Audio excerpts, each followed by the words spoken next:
Victim's memory found in the car trunk. So what you... The argument would be, it's Edgeworth's knife, it's Edgeworth's car, Edgeworth is there, and you go, okay, well, it's just as likely it was...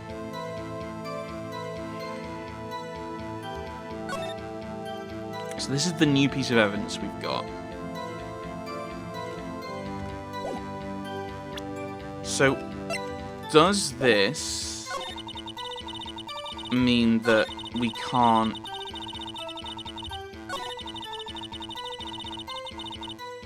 Oh, I've already tried to debunk that one, and it didn't work. Even though it's like... It looks like the car's here. From the fact that there's like a wall there. But that's not a garish car. In the picture. But yeah, obviously this is the place for murder because there's the security room. You can't see. Which means that the security room is completely stupid and a waste of time.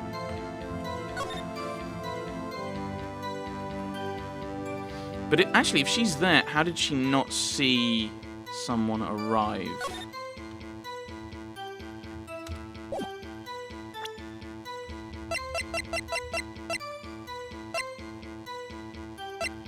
I can't remember anything from what's happened. There's got to be something we're missing. Obviously, there's something we're missing because I'm not progressing the game. Okay, and that just goes back around again.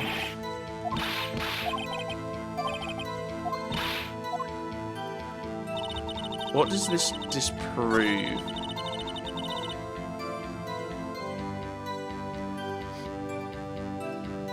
You were on your way to your boyfriend. I don't know why I pressed that button, but I did. The security guard.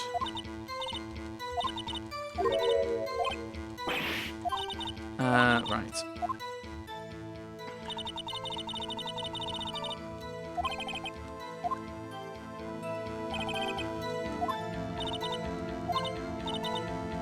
Oh, she was in B block when she...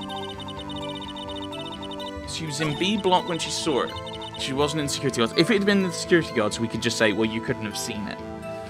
How could you have taken these pictures?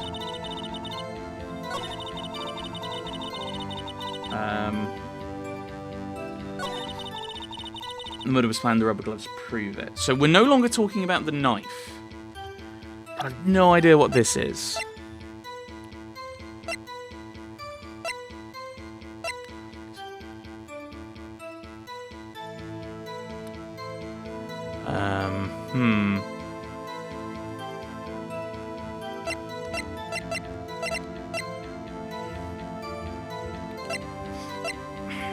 Okay, that's not good. That's not going to be talked about until we're told it rotates. So there's no point in presenting that. I'm going to present the phone, and it'll be. Yeah. Okay, I'm just trying things out.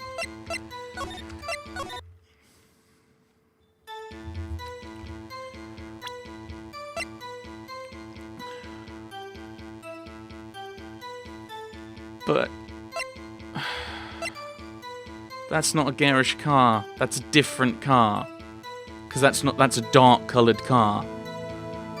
It's not a bright yellow car. Which means that that's not the garish car.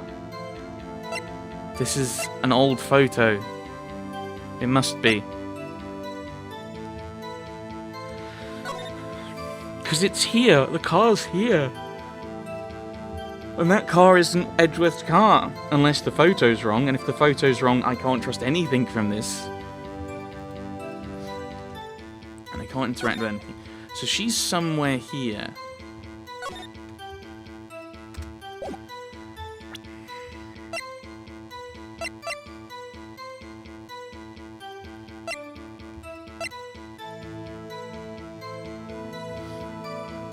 I don't get it.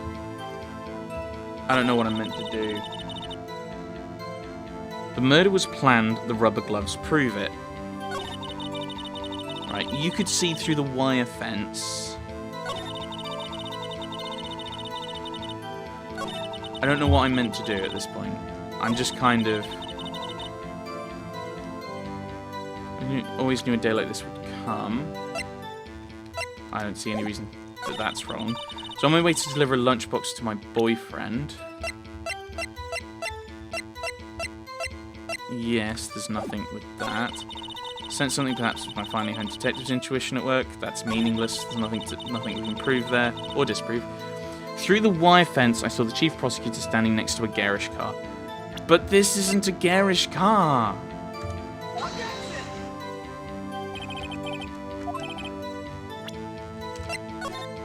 It's not a garish car.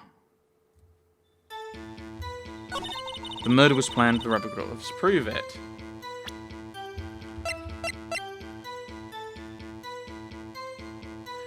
Oh, no, because it was a knife she'd randomly picked up.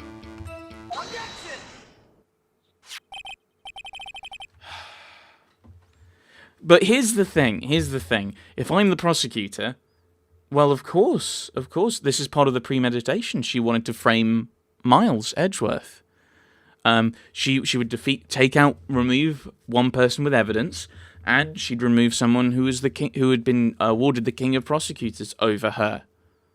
Like, this isn't such a great argument, but are you trying to test me?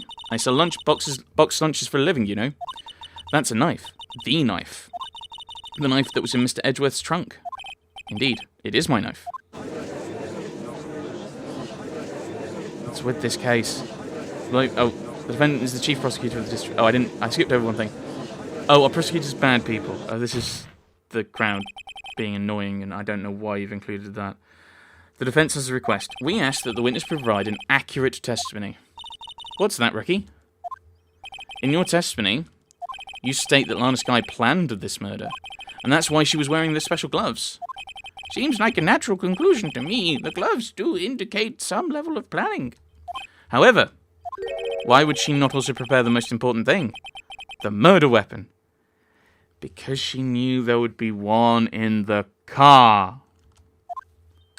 Oh. This knife just happened to be in the trunk of that car? Ladies and gentlemen, if you're going to plan a murder, you don't forget the weapon.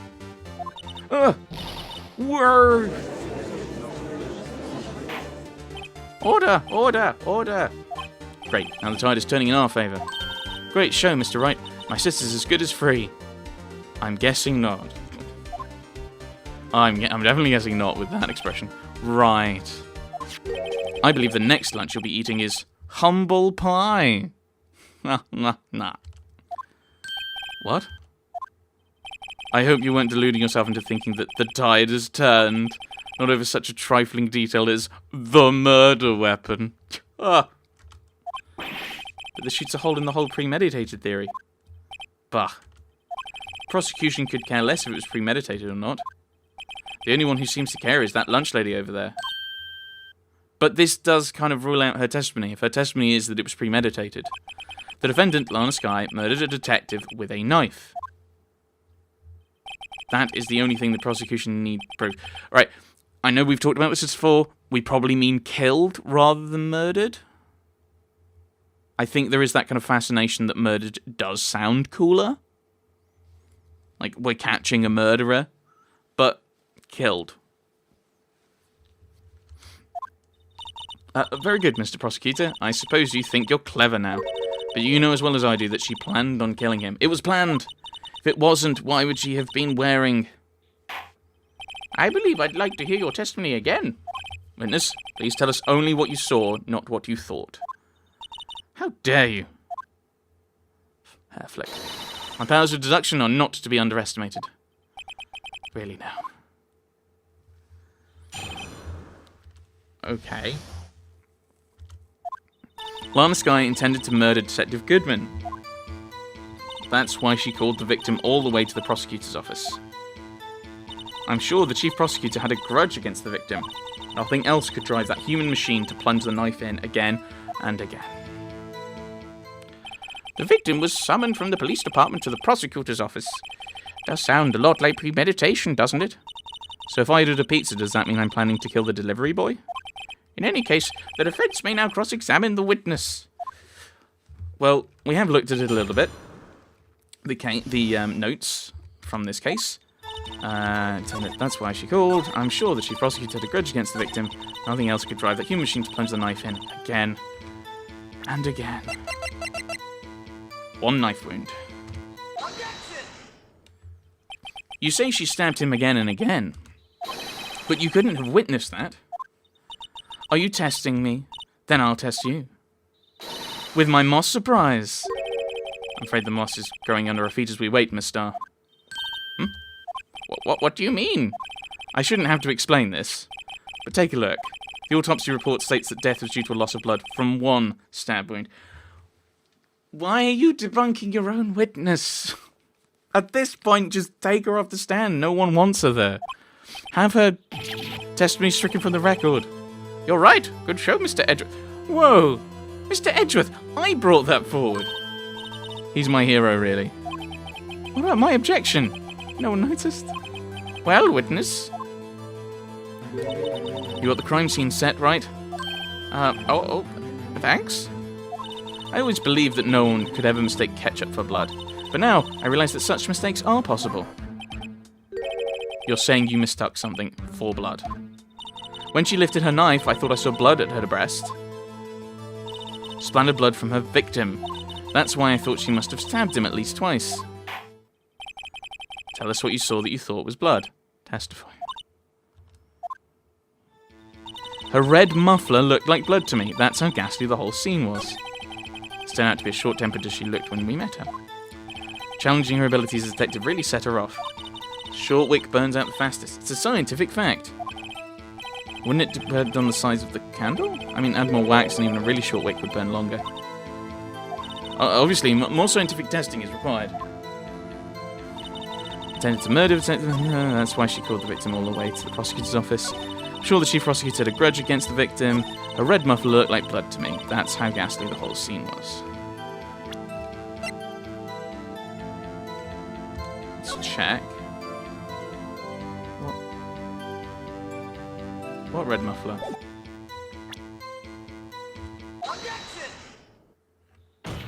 What? Miss Starr, I demand an explanation. The witness is clearly not suited for detective work. Well, what? The suspect was not wearing a scarf or muffler of any kind when she stabbed the victim. And you've proved it yourself. With this photograph. Huh? But that can't be! Only a professional lunch lady could be so utterly clueless. Congratulations, perhaps you've finally found your true calling in life. Harsh words, but good. In the end, Mr. Edgeworth prevails. What was my objection? Chopped liver? Whose side is he on? But it was there. A scarf. No, not that. But something red. Really? Well now, where were we? The witness has given us an entertaining interlude, but back to business. Well, what? Very well, witness. Continue your testimony. You saw the crime and apprehended the suspect. Tell us about that. Very well. I do remember some things accurately, at least. Ultimately, we couldn't shake the most important part of her testimony. The most important part? The part where your sister stabs the victim. This next testimony might just be the moment of truth.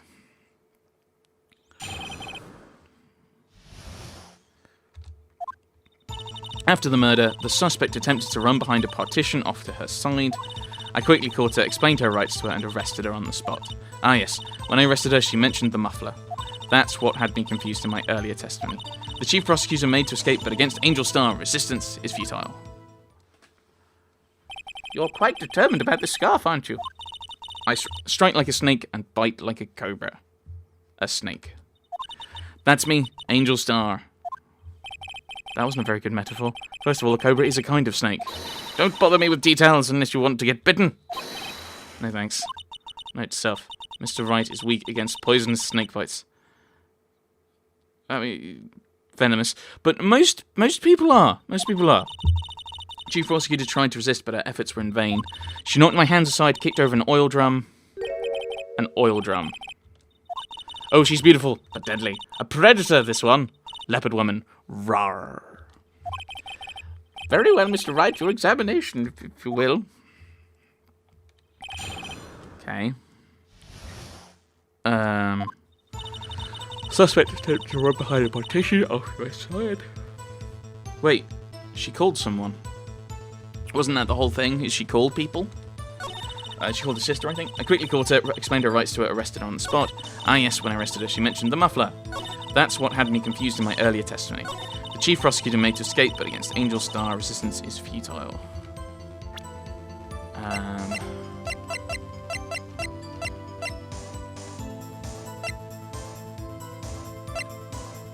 After the crime was committed, she's just standing there.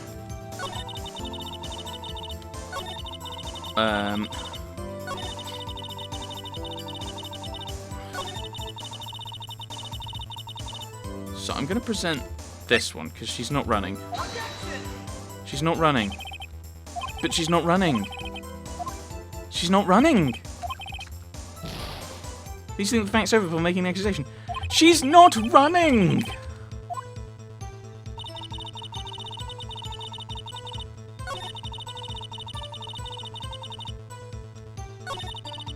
I don't know. Right, okay, I'm going to save and see if maybe this is... Oh, no, save. Save. And then I'm going to say... And then I'll try... the phone. Oh. No, because the music is still playing. Okay. This is getting annoying.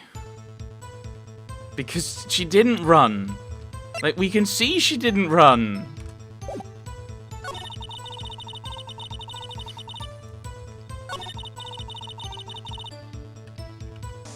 Alright, hang on.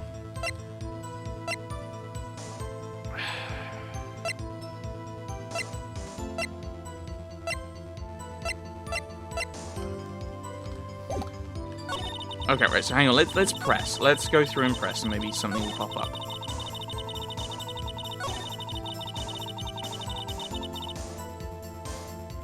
Because it could depend on what they mean by side. So where is this partition on the floor plans? Sure, she means this wall next to the car. That's right. There was a wall there, about 6 feet high. Obviously trying to hide herself. Quite a natural thing for a criminal to do. What did you do then? Yeah, so...